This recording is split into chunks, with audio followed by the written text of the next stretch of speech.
We've talked about the Austro-Hungarian Empire for over 4 years now, and not just about in the war in the field, but what was going on at home. At this point, in 1918, that empire seems destined to dissolve. Post-war, when that dissolution happened, the empire was most often portrayed as doomed to fail. But was that really the case? Well, let's find out by looking at the Austrian part of that empire.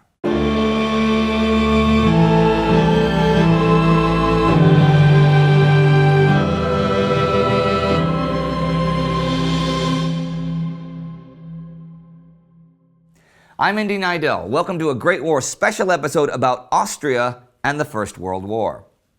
Now, the Hungarian and Austrian parts of the Austro-Hungarian Empire were equal and had shared financial, foreign, and war policies, but mostly independent inner workings.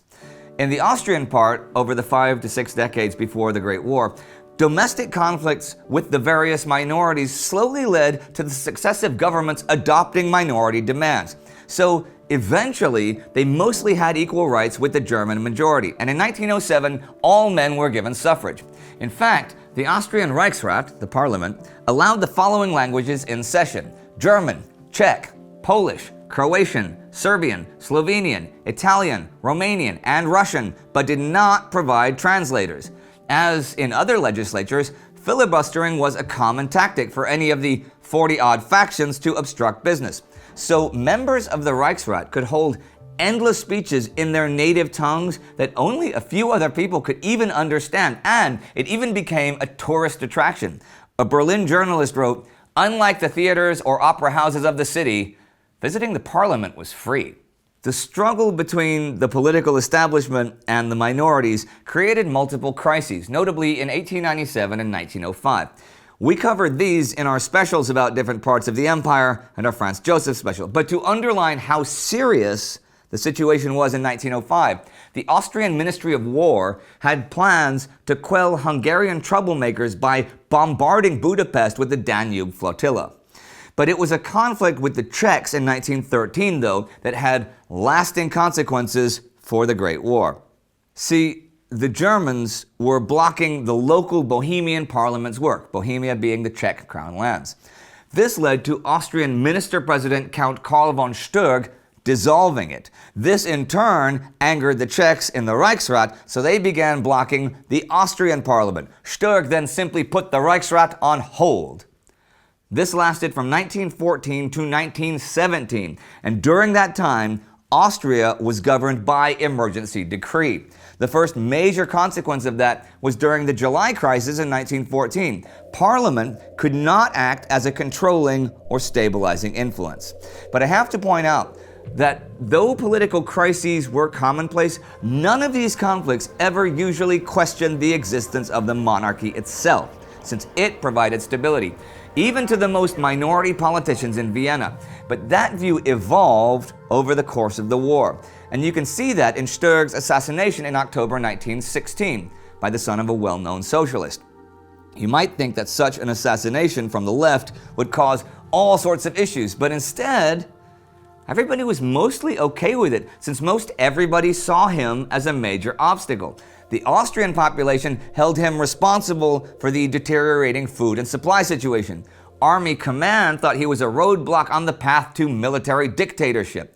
For the minority peoples of the empire, his steadfast loyalty to the emperor meant growing tensions between those people could not be resolved. And even his German ally didn't like him. Fast forward, though, to Parliament being recalled in May 1917, and the situation was so out of control that inner unity was no longer possible. The German majority of Austria no longer cared about the minority peoples. They were loyal to their German ally, and winning the war would make all the hardships worth it and return the empire to its former glory. Groups like the Czechs and the Poles grew more and more alienated, and every day of hunger, every issue that had not been resolved under the emergency decrees, and every dead countryman lost in yet another military disaster was another reason for independence. It's also worth noting here that there are numerous reports of atrocities toward minorities of the empire committed by Austro-Hungarian troops in the frontier regions. Certain officers ruled by fear to pacify the rear, and a whole village could be burned down if one man was deemed too suspicious. Ruthenians and Serbs particularly suffered from this, and of course, news of this reached home and only inflamed tensions. As for the Austro-Hungarian economy, pre-war, it lagged behind those of other European powers, but the empire was economically stable and not in danger of collapse as has sometimes been portrayed. But there were problems.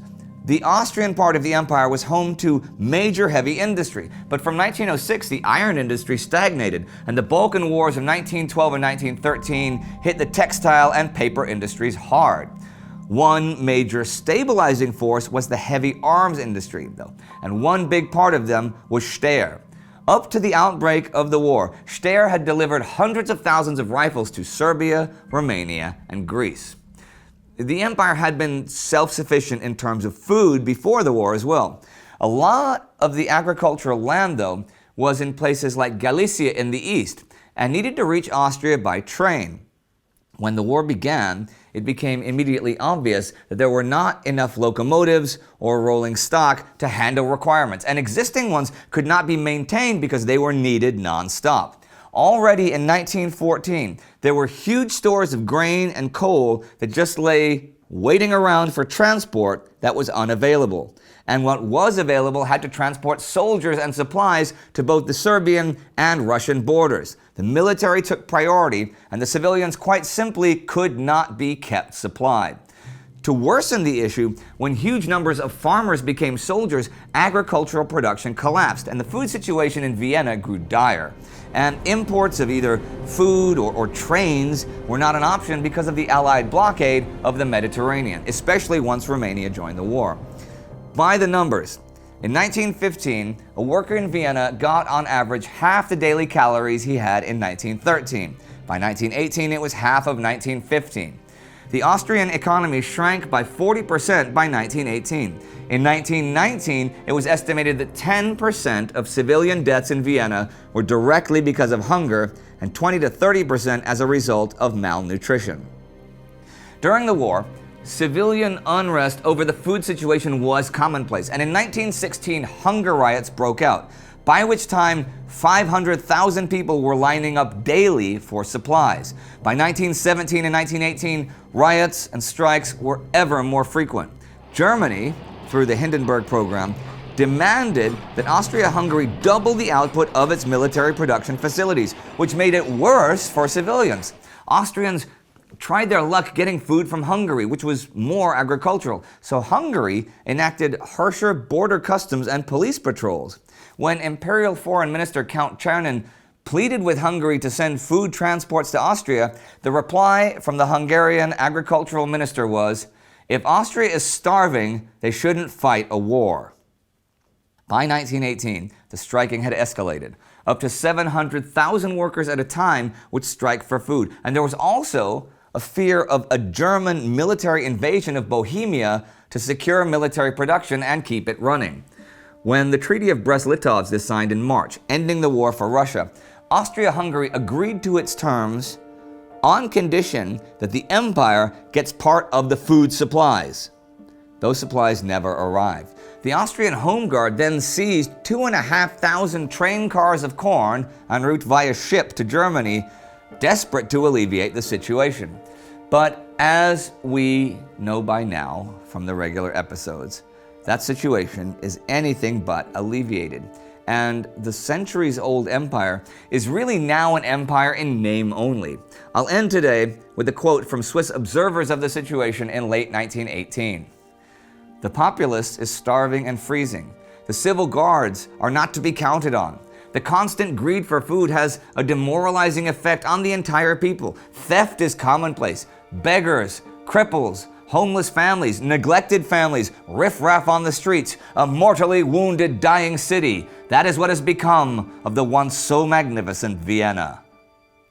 We'd like to thank Michael Malat for the research for this episode. Now, if you want to learn more about the Hungarian part of the empire, you can click right here for our special episode about that. And follow us on Twitter or Instagram for even more World War I facts and numbers, and do not forget to subscribe. See you next time.